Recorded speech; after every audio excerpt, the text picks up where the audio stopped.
Hello, everybody. Welcome back to the City Till We Die podcast. We ended the last one speaking about Philippe Clement and what he might bring to Norwich City. Well, it's a point so far from the opening two games. Heartbreak, I guess, at the end of last night's fixture against Oxford at home. Fairly poor, in fact, probably in my eyes, the worst performance of the season at Birmingham away on Saturday. And we've also had a massive round of media as well from Ben Knapper in the intervening weeks. So there's lots to delve into over the course of the next sort of 45 minutes or so. Adam Harvey joined by Ben Ambrose. Ben, I think I'm just going to leave the floor to you to kind of speak maybe about what you've made of the first week of Philippe Clement in Norwich City management. Couple of games, not obviously a huge amount of time to really kind of get what he wants from this group yet, but what have you made of the early signs?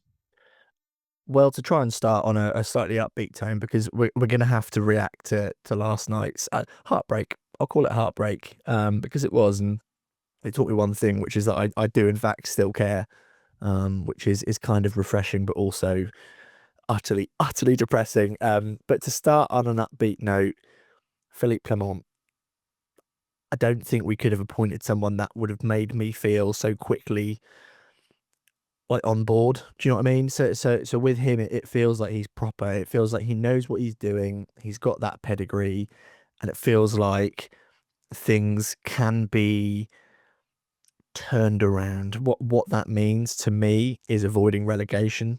At no point am I thinking that Norwich are going to start playing this free-flowing, attacking possession football that we all love to go and watch. I don't think we're going to creep into the top half and go, oh, we're 2 wins away from the playoffs. I don't think that's the case at all.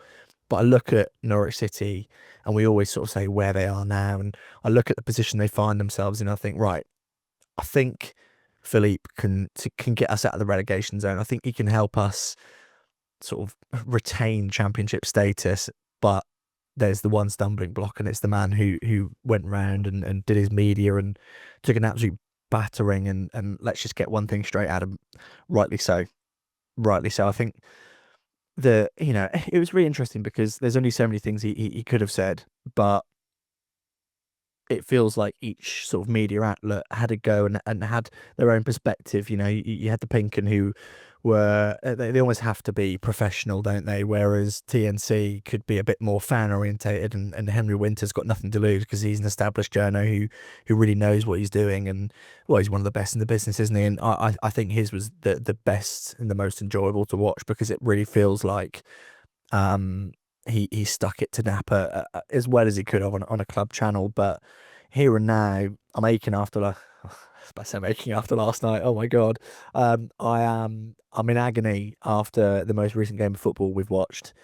But yeah, it feels like we might be able to avoid relegation long term. It's still up in the air. So I'm a mixed bag tonight, Adam. Yeah, before we maybe delve into those games and sort of dissect what went right and what went wrong, let's talk maybe about his kind of presence, I guess, within the media setting so far, because we've had kind of a few touch points in interviews. We had the unveiling, and I think a lot of what he's had to say has been positive. You said maybe about him kind of being that figure and someone you want to believe in. I know it's easy maybe in the early days to say everything right and fans kind of buy into everything, but with him, you actually feel like you believe it. He's got that kind of experience, that pedigree, and even the situations, and I say we're going to talk maybe about that Eurosec substitution, but even the stuff like that, the way he dealt with that in the media, for me, maybe it's been a bit of a shift from some of the managers we've had in recent times.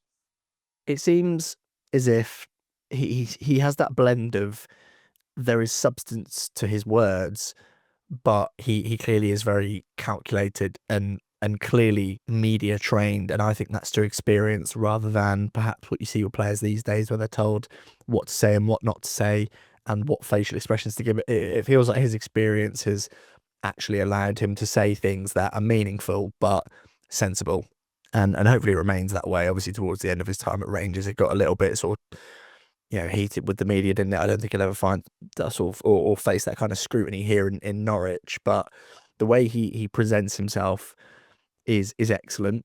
You've got he just is the polar opposite, sort of physically, but also like verbally to Liam Manning. His presence when he's talking, you listen. When he speaks, you want to take on board what he's trying to put across. Physically, as I said, he's massive and he's hard and he scares the living daylights out of me. And I hope he scares the living daylights out of the players. I hope the players feel like they have to impress him, because it does not feel like that was the case with, to be honest with you, it didn't feel like that was the case with Thorpe. And it really didn't with Liam Manning. So it's nice that there is a reason to think the players have to almost prove themselves to just him, like not just to us, because that will always be the case, but to him as well. And yeah, that faith you talk about, it's there for a reason. With Liam Manning, we were almost looking at his experience, and you know, we tried to be positive to begin with in terms of the position that he would pick clubs up in, and where he left them. Like Bristol City, a great example, but it's Bristol City. With Philippe Clement, it's a massive club like Rangers, it's Monaco, it's Bruges, it's Genk, it's clubs that you shouldn't look at in the same light as teams in the Championship or in League One.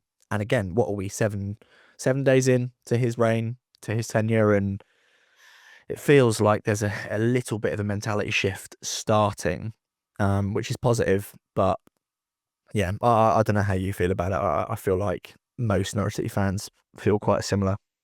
Yeah, I quite like even, sort of some of the questions he's been faced so far. He's not scared to almost kind of go back on the journalists and those media types. I mean, Paddy kind of felt the wrath of him the other day, and I think Rob's maybe felt it. Chris has felt it.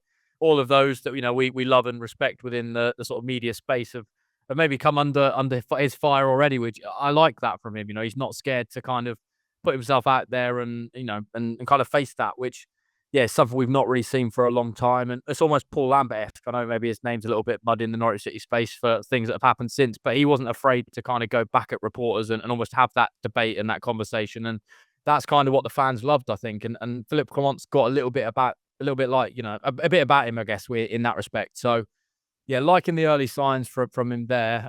Let's talk maybe about the games he's managed so far. Quite the baptism on Saturday away at Birmingham, who at home are strong. I mean, their two results prior to Norwich going there were 4-0 victories over Portsmouth and Millwall.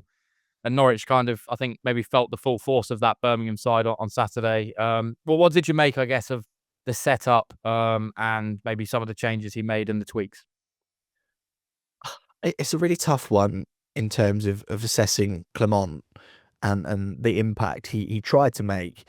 I think it's more so it highlighted the problems he's facing. And we know what they are, but Saturday you have two teams in sort of polar opposite scenarios. You've got Birmingham, who are very united and actually a little bit of time, what, 2-3 years into a project with a stable squad and almost that vision in front of them. And whilst I don't think that they were brilliant, they clearly almost they had a squad that made sense. There was harmony. Like, for example, Damari Gray on the wing, they seemed to just know how to use him, and he had Stacey on toast, didn't he? And what it became was a battle of individual quality, and Norwich just lacked that massively. They lack structure. They lacked everything. You could kind of tell in the second half maybe what Clement was trying to do in terms of, I don't know, solidifying it. Feels a bit of a gross word to use when you're 3-1 down or whatever the score was. But for me, Saturday, I wasn't expecting a bounce. I really wasn't. And what unfolded was probably what we all saw coming. And it was a good chance. I think it was a better sort of performance and result for Clement to get a better understanding and a clearer understanding of the squad in front of him, and a slight improvement against much worse opposition. But Saturday then presents the chance, doesn't it? If they go and win on Saturday, again, we're not, it really is bottom of the barrel stuff, isn't it? We're not expecting some sort of revelation and this massive change in performance. But if they can go and win a game where we leave thinking, yeah, they probably did deserve to win that, then what you've got there is an upwards trajectory. And I'm not saying at the very top of that trajectory is Premier League football, but all of a sudden we're looking at how and why we're improving. I mean, you were there at Birmingham. What was it away in like? Yeah, it was mixed. I think, certainly pre-game you could feel that sort of rejuvenized kind of feeling, I guess, that we spoke about on the podcast. The fact that, oh, what have we got here? What's this going to look like? What's it going to feel like today? Which we haven't really had for a long time, because I think most fans have been going to games kind of not enjoying it, fearing the worst under Liam Manning, and almost kind of on edge, I guess, for waiting for that first goal to go in for the opposition, and kind of that feeling to turn straight to negativity. There wasn't really that after, any point I didn't feel on Saturday, even when they were 2-0 down, fans fully behind them. Even at 4-1, you kind of see the pictures from the away end on the 85th minute still absolutely full to the rafters, where I think had that have been Liam Manning and all right, some might have stayed behind to vent that frustration that we've seen in some recent home games, but I don't think they would have been there to kind of be behind the team and kind of almost show that united feel that we spoke about. And we saw that, I think, a little bit last night as well.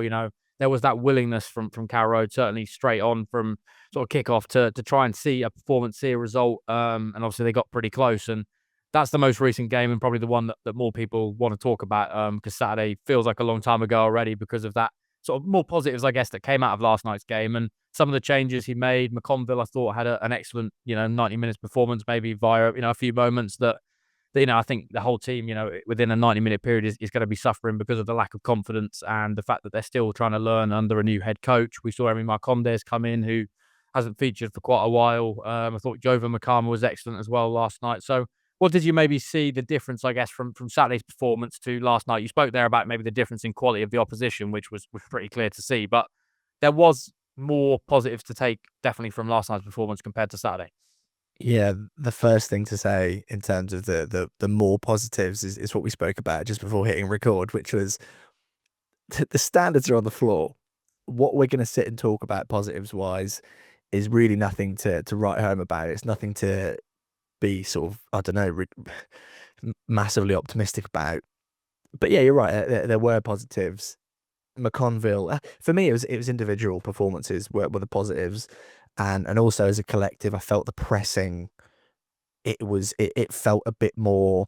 It felt like it had more intent. It felt like there was actual purpose to Norwich. I still think it was a fairly turgid performance to watch. Really didn't enjoy watching it at all. I didn't expect to, and I prayed for 3 points because at this point I'm just hoping for Norwich to stay in the league. But as you said, Makama is clearly decent. I don't like that we've got a 6'4" winger. In an ideal world, he would be up front. I guess someone made a good point to me about sort of Makama being in a similar position to Sargent when he first joined and almost being shoehorned out to the right just to get him in the team. I just don't like that we have a 6'4" winger. But he's playing quite well, so we'll see where that goes. As you said, McConville for me, the man of the match.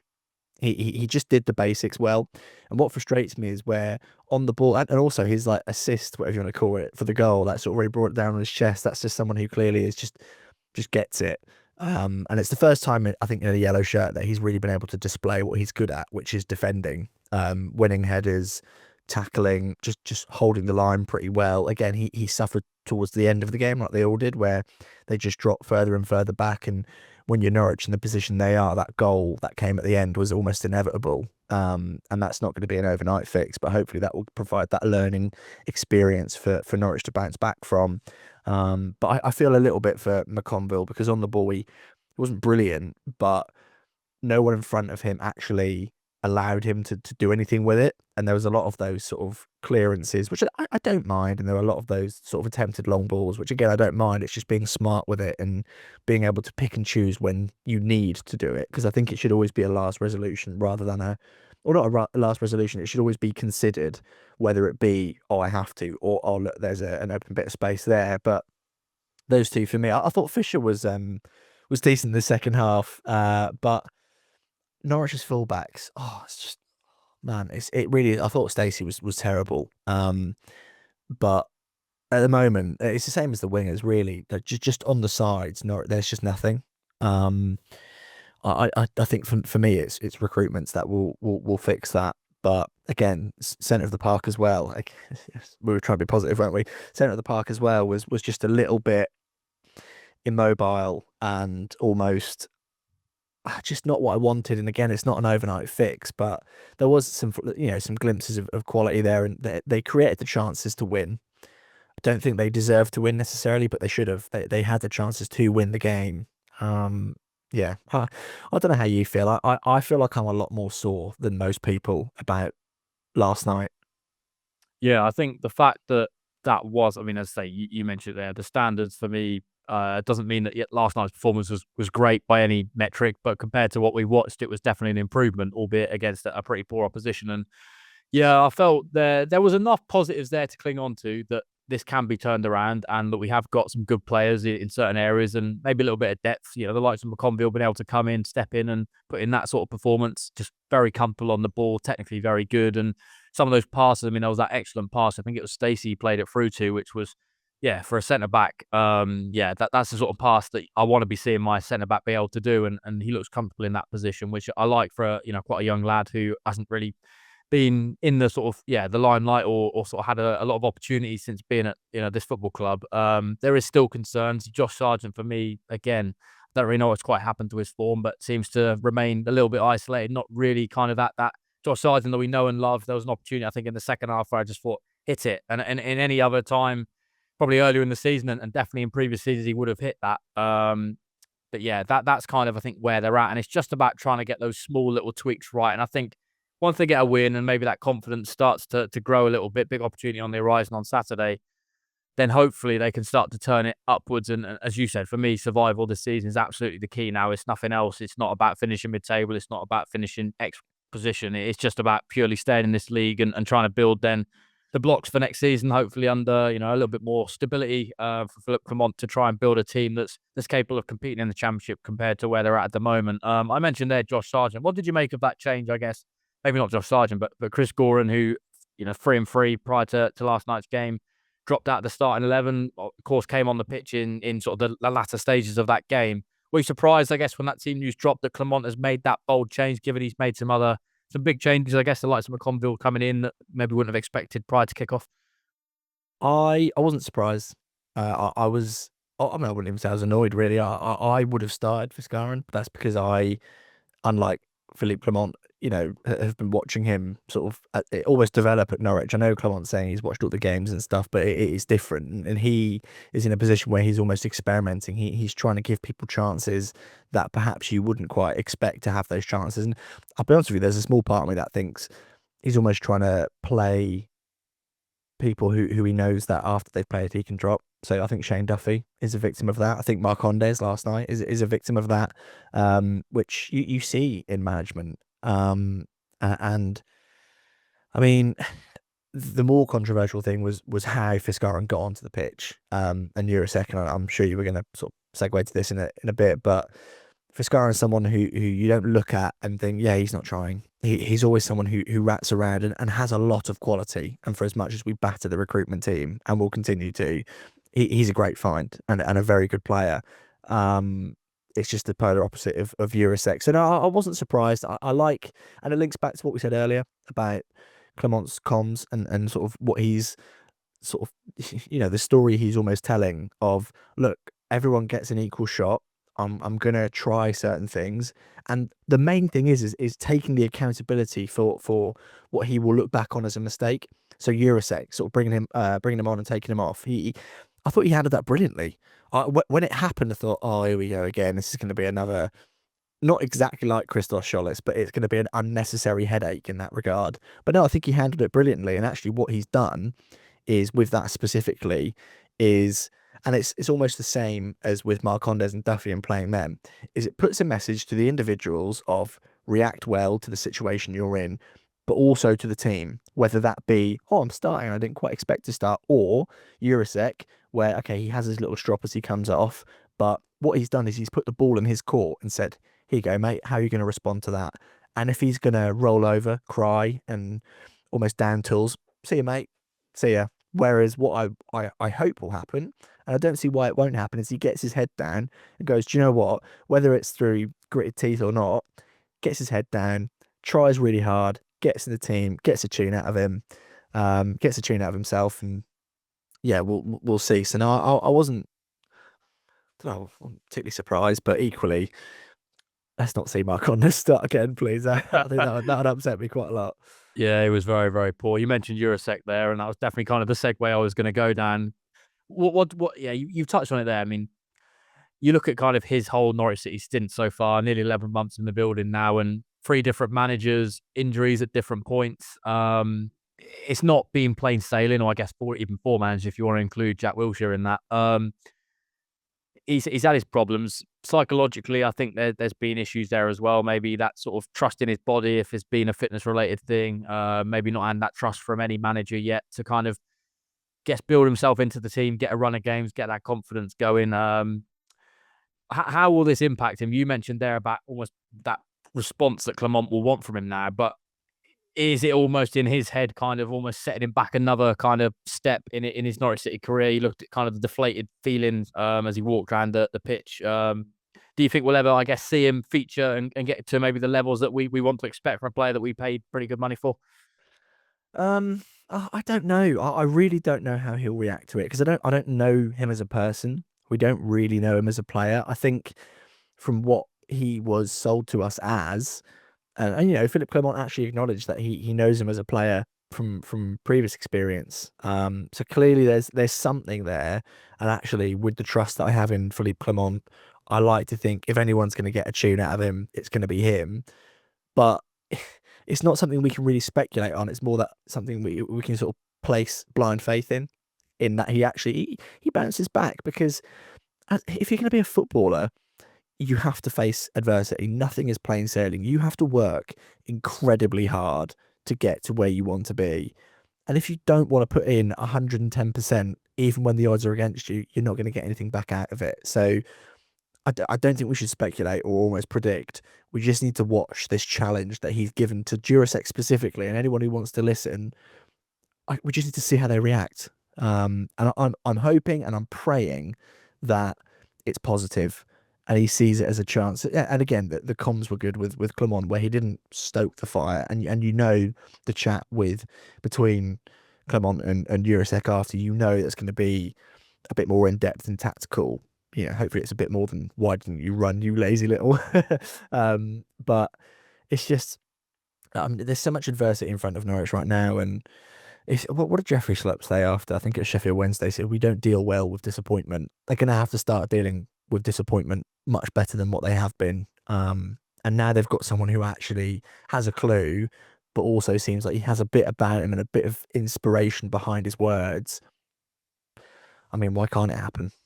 Yeah, it's extremely early for us to really do a thorough evaluation of maybe Clement and what Norwich City are going to look like in kind of the coming months because we've not seen enough yet. So we'll talk maybe about what's ahead because that feels like kind of the most important aspect of where we're at the moment. But before we do that, let's just touch on that Ben Knapper round of interviews because we didn't have a chance to really react to it at the back end of last week due to busy schedules and life and Norwich City kind of picking up pace with everything going on at the moment. What did you make of it first before we maybe talk about some of the topics? Because it felt like there was a willingness and a want, I think, from every single fan to hear from Ben Knapper. He's now come out and spoken to pretty much every outlet that would let him speak to them. A lot of it was much the same. Some of it was, yeah, as you said, that the difference maybe between the Pink and the BBC, TNC, Henry Winter, there was a lot of kind of, yeah, the kind of, I guess, the structure of the conversations were different due to the nature of the outlets he was speaking to. Yeah, evaluate it, I guess, from your perspective. I don't know how a bloke in such a high-powered position can sit there across from, over the course of the day, 7, 8, 9 people and everyone that watched. I don't know how he can sit there, talk about, yeah, everything is my fault. I did this wrong. I did that wrong. Yeah, we've actually had to hire external auditors to assess why things are going so terribly. Yeah, the players aren't fit that I signed. I don't know how a man can sit there, say all that, and keep his job. Just tell me, how does that work? If we went into an appraisal, Adam, and we absolutely battered ourselves, it would be P45, see you, mate, all the best for the future. Norwich are firmly, even with Big Phil, we're in our banter era of, I don't understand how that can happen. I'm not in the game of, oh yeah, fair play, he held his hand. No, he should have done it sooner. He should have sacked Manning sooner. He should have done things way sooner. He shouldn't even be here. That's what it boils down to. I don't like him. I still don't like him. I want him gone ASAP. I am full of dread and fear about this January transfer window that lies ahead. The bloke who, I appreciate it's a tough task, and the answer is get out of my club. But what he's done is spoken about how crap he is. Oh, but yeah, I've got January to try and fix it. I mean, you tell me, Adam. None of it makes any sense to me.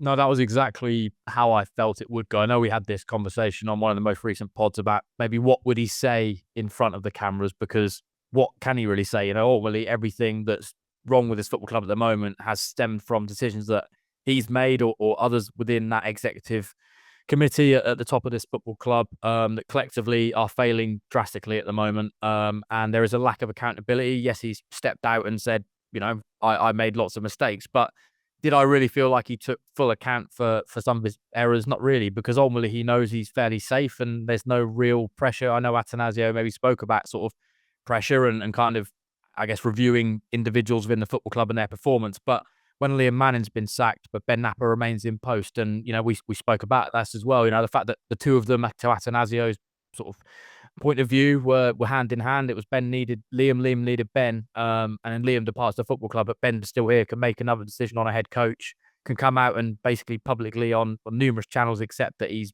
had a lot of wrongdoings and almost admitted his own faults, and then to be able to continue at the role he's in, and I guess drive January and what's going to be such an important window, whether Norwich can really get enough business over the line, or the players they want, given their situation. And it could be a lot worse, given we've got a whole nother month to go yet, and they're starting to get a little bit cut adrift at the bottom. That gap is starting to build even up to 22nd at the moment. So yeah, I can't say I came away with anything he said feeling more confident than I was. And yeah, everything I think I expected him to say, he did say, and that was just, it's on me. And that, the video, I guess, that came out on social media was good comedy value, and that was probably the only thing I came away from with a little bit of glimmer of hope. So yeah, I don't know where they go from here, because if he's going to remain in post, I think if results don't get better, and that's not going to be on Clement or the players. I think as much as the players have to take some level of criticism, it's on Ben Knapper for signing them in the first place. And I don't have any trust in him moving into January, and the players he's going to sign, because yeah, the players that they've got on the pitch at the moment are on a overall basis pretty poor. I think it's pretty clear where they need to sign players for in January. They need some wingers. They need some fullbacks. They need a defensive midfielder to create some sort of harmony. They need a creative midfielder to inject a little bit of life in the final third of the pitch. How have we got to a position where I've just had to say that Ben Knapper's been in post 2 years and he's spent an absolute shed load of money and like whilst promising us playoffs, we want to be in the playoffs, we want to be in the Premier League. How have we got to a position where I almost have to spell out an entire starting? Do you know what? Chuck a couple of centre backs in there as well, because what we have are just tosh at the moment. How have we got to this position? I just, when I think I said it on the last pod, when Knapper was appointed, there was two sides. There was, there's the young and hungry Arsenal man who can he make the step up? All this is exciting.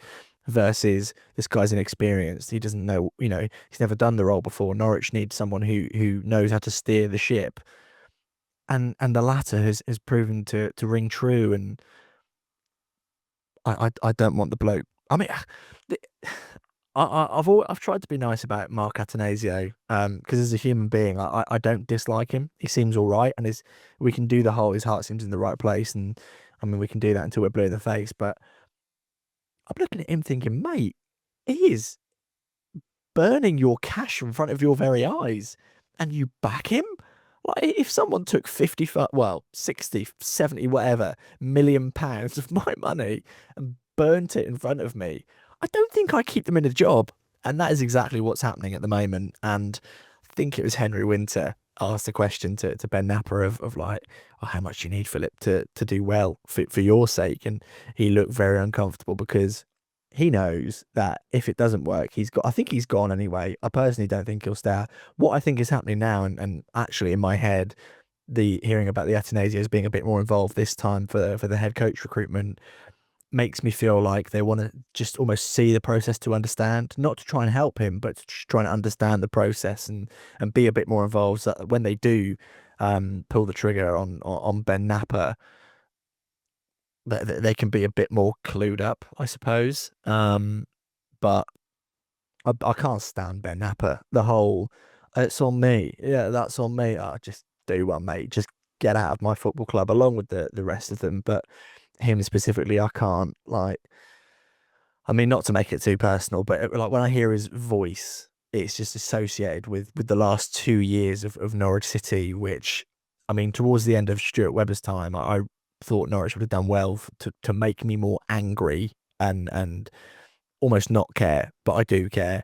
Yet here we are 2 years later, and actually he's managed to top that and exceed that whilst signing younger players. You know, Webber lost his way at the end, didn't he, by signing 34, 35-year-olds, whereas this is like, okay, he's trying to do the right thing, but he's just doing it spectacularly wrong. I just don't fancy it at all. He does my head in. Yeah, I think even the kind of the line about sort of I need to come out, maybe be more, yeah, open, I guess, with the fans, have more of a line of communication. Well, I think that kind of road is long gone. You know, he should have been at kind of almost fighting the fires, I guess, a lot earlier this season when there was a lot more question marks and there was a lot more unknowns, and the fans felt angry and frustrated and didn't feel like they were being listened to, particularly around some of the decisions. And we spoke heavy about maybe the decision to move the fans and kind of that disconnect and that lack of kind of trust, I guess, from those within the sort of walls of the football club. And the fact he's had to almost be, well, he had no choice really, but to come out and have to speak because he knew that that unveiling of Clement, he would have to be there. And that was quite an awkward looking sort of room, I guess. The fact he just sat there and was almost kind of staring everywhere, but looking at people in the eyes. And I think, like, body language is key, ultimately, in any kind of line of work and sort of building that connection with people. And he doesn't really have that. So for all of that, yeah, I'm with you. I really struggle to see a road that he wins any person, whether that be a fan or maybe some of those below him in that football club's trust back. I really enjoyed the Big Phil's first presser because I compare it to the Liam Manning one, where it felt like with Manning and Knapper, especially when they got asked that Harry Darling question, they sort of looked at each other and giggled, and it felt like the two naughty boys at school were almost leading the club. And at the time, it was like, okay, you don't really think about it, but you know, we have that beautiful thing of hindsight, don't we? Sat next to Big Phil, mate, he looked fearful for his life. He just looked like a man who knows his days are numbered, and it looked like I'm trying to think of how to phrase it. He had the face of I know I've done wrong, and got a trust matey boy over here. But I can't look at him because he's scary, and it was it was hilarious. And again, like the way Clement spoke, and actually, I think he was quite warm with the press because he's your typical sort of European football man. He's clearly just hard as nails and very principled, and again through that pedigree and experience that he has, trustworthy. But he did have that warmer side to him, and he tried to sort of crack wise and have a little bit of banter. But that point you made earlier, and I sort of thought of it earlier, and I want to bring it up again, that sort of rapport with the media and almost firing back at them. I think it's what Norwich need, to almost inspire a little bit of confidence in fans, for him to stand there and not argue with, but to actually put or try and put. I don't think he was trying to put anyone on the back foot, but to almost be like, well, why are you asking me that question? What do you mean by that? No, what do you mean? I think that is clearly the sign of a man who takes pride in his work, and actually, above all, he has a point to prove to himself, and that's the most exciting part for me, with having him in charge. And I actually made the point when we spoke about Clement being appointed that, well, if you bring in a new sporting director, they always want their own manager. Actually, I think if you said to any sporting director coming into Norwich, experience, no experience, they and you said you're going to have Philippe Clement as your head coach, I think they'd bite your hand off. I think that would be a draw into the job, which again is another reason I feel like maybe the Atenasios are paying him a lot more and actually said to him, we'll spend a lot more money. So we'll see how it unfolds. And I pray, Adam, it's with Ben Knapper just leaving in some sort of capacity before Christmas. Oh, that'd be nice, wouldn't it? What a Christmas present that would be. But not just Ben Knapper, but his recruitment team as well, because these are the guys who Ben Knapper's always keen to name Lee Dunn, isn't he? Almost trying to drag him into the mud with him. But if that means Lee Dunn's got to go, see you later, mate, because I think they've signed a few decent players. But if we sat and spelt out the entire, which we'll do at some point, maybe we'll do it at the beginning of January. If we sat and sort of looked at the list of players, it would look much worse for Ben Knapper and Lee Dunn and the rest of them than, there'd be a lot more negatives than positives. But here we are. Yeah, let's hope that change comes quickly on the horizon. But let's just quickly discuss Saturday and maybe what's ahead for Norwich City. Of course, it is Queen's Park Rangers at home. Norwich still without a win at home, so very close as we've already discussed last night. Surely out of kind of, principles and the fact that it's so, they just have to win a home game. How are they going to do it, Ben? What changes are they going to make? What's going to happen? I think we'll see similar to the Oxford game, and just don't concede in the last minute. It'll be a case of I very much expected to play out the same of Norwich, have some decent chances, have a couple of little wobbles. We've just got to hope they take those chances. That's it. I don't trust them to keep a clean sheet. I don't expect them to. Don't think they need to. Well, I do think they need to, but I don't think they will. And I'm not depending on it, is what I mean. But just take your chances. Like you mentioned, Sargent, he had that golden opportunity, didn't he? Yeah. And looking back at the highlights just before sort of recording this, they just need to. If they go 10-0 up, that's it. It kills the game, doesn't it? Oxford then either have to throw the kitchen sink and leave themselves exposed, or just turn it in. So I'm hoping, not expecting, just hoping that they can just score another goal and not lose. That'd be nice. It would, yeah. I guess maybe what would you do in terms of that midfield? Topic, of course, now looks like he's going to be out. Didn't look the most promising of injuries. Jacob Wright is probably the one that most fans are debating. Does he deserve a chance, given that it's kind of we've seen the likes of McConville just chucked in and maybe a little bit surprised to see him in the starting 11? Is Jacob Wright's berth back in the starting 11 starting on Saturday? Yes. Yep, there we go. I think that's probably it. We've done a fairly short and quick podcast. We'll do another one of these probably early next week and do a lot more dissection, given that we've got a full kind of week leading into that away trip against Watford. Hopefully, fingers crossed, we get to finally talk about a Norwich City win, because that's something that's not happened yet on this channel. I thought last night was going to be it, and I was looking forward to this podcast and maybe the chance to speak about a win. But unfortunately, the gods weren't with us, and Norwich City do what Norwich City do best, to concede late at home. So we will see you in the next one of these. Enjoy the rest of your week, and let's hope for 3 points on Saturday at Carrow Road.